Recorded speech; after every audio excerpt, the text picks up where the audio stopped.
Headlines brought to you by Chitale बंधू.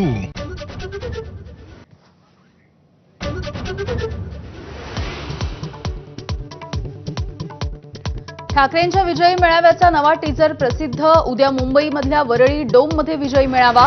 ठाकरे बंधूंच्या एकत्र येण्यावरच टीजरमध्ये भर. पक्षीय अहंकार बाजूला ठेवत मेळाव्यासाठी झोकून काम करायचं मनसे आणि ठाकरेंच्या शिवसेनेचं ठरलं. दोन्ही पक्षाच्या नेत्यांकडून एकजुटीने मेळाव्याची तयारी सुरू. नियोजित कार्यक्रमांमुळे शरद पवार उपस्थित राहणार नाही. भाजपचे आमदार परिणय फुके यांच्याकडून ठाकरेंना डिवचणारी कविता. विजयी सभा घेण्यापेक्षा फडणवीसांसाठी आभार सभा घेण्याचा खोचक सल्ला. बुडाखालून गेल्या खुर्च्या म्हणून मराठीचा मोर्चा कवितेमध्ये उल्लेख.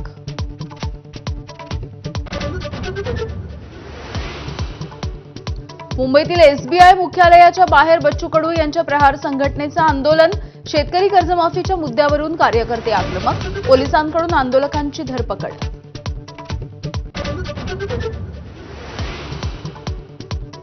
शेतकरी कर्जमाफी आणि शक्तीपीठ महामार्ग रद्द करण्यासाठी महाविकास आघाडीच्या नेत्यांचं विठुरायाला साकडं. तातडीनं कर्जमाफी करण्याची सरकारला सुबुद्धी देण्यासाठी पांडुरंगाला प्रार्थना. मुलांना नाश्त्याला नेलं आणि हातामध्ये बॅनर दिले. लक्ष्मण हाकेंच्या समुद्रातल्या आंदोलनावरून मिटकरींचा आरोप. गल्लीमधला नेता दादांवरती बोलतो, मात्र नेतेच गप्प असतात. स्वपक्षीयांना घरचा आहे. धनंजय मुंडेंनी सरकारी आणि वन विभागाच्या जमिनीवरही पीक विमा उतरवला. भाजप आमदार सुरेश धस यांचा गंभीर आरोप. धाराशिवच्या पीक विमा घोटाळ्याची चौकशी बंद का केली असाही सवाल. मामा राजवाडे आणि सुनील बागुल यांच्या रोखलेल्या प्रवेशानं चर्चांना उधाण. पक्षात असताना राऊतांना राजवाडेंची गुन्हेगारी दिसली नाही का असाही सवाल. तर भाजपला गुन्हेगारी पार्श्वभूमीचे नेते का हवेत असा प्रश्न. परभणीतील सोमनाथ सूर्यवंशीच्या मृत्यू प्रकरणी संबंधित पोलिसांवरती गुन्हे दाखल करण्याचे आदेश. संभाजीनगर उच्च न्यायालयाचा निकाल. खुद्द प्रकाश आंबेडकर यांनी मांडली होती बाजू.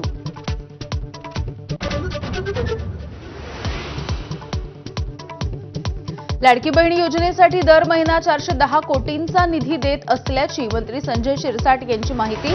शिरसाटांची प्रकरणं बाहेर काढून त्यांचं बोलणं बंद केल्याची जितेंद्र आव्हाड यांची खोचक टीका.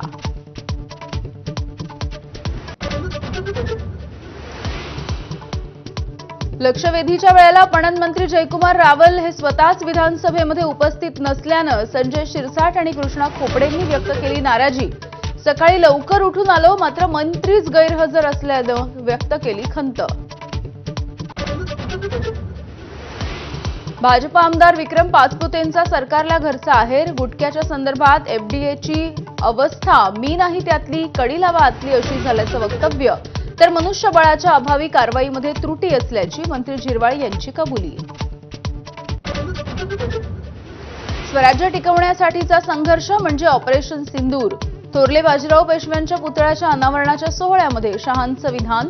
बाजीराव पेशव्यांच्या कर्तृत्वाचं देखील कौतुक. बुलडाण्यामध्ये माजी सरपंचाची निर्घृण हत्या. महिनाभराच्या शोधानंतर छिन्नविछिन्न अवस्थेमध्ये आढळला मृतदेह.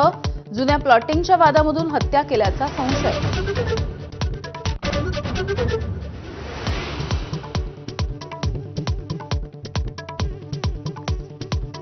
केंद्रीय कर्मचाऱ्यांच्या महागाई भत्त्यामध्ये 4% वाढ होण्याची शक्यता. चालू महिन्यापासून लागू होऊ शकते महागाई भत्त्यातली वाढ.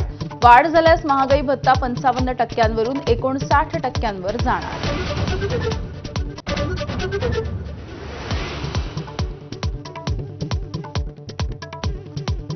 नाशिकच्या नांदूर मध्यमेश्वर धरणामधून 12,160 क्युसेकनं पाण्याचा विसर्ग. नाशिकमध्ये जूनमध्ये 370 मिलीमीटर पावसाची नोंद. गंगापूर धरणामधल्या विसर्गामुळे पाणीसाठा वाढला.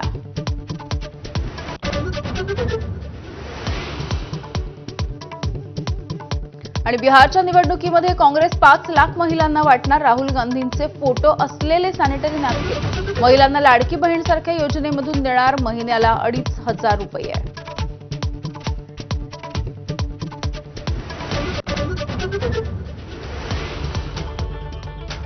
नमस्कार, मी यामिनी दळवी. बुलेटिनमध्ये तुम्हा सगळ्यांचं स्वागत. सगळ्या सुपरफास्ट बातम्या आपल्याला बघायच्याच आहेत, मात्र सुरुवातीला आताच्या काही महत्त्वाच्या अपडेट्स जाणून घेऊयात.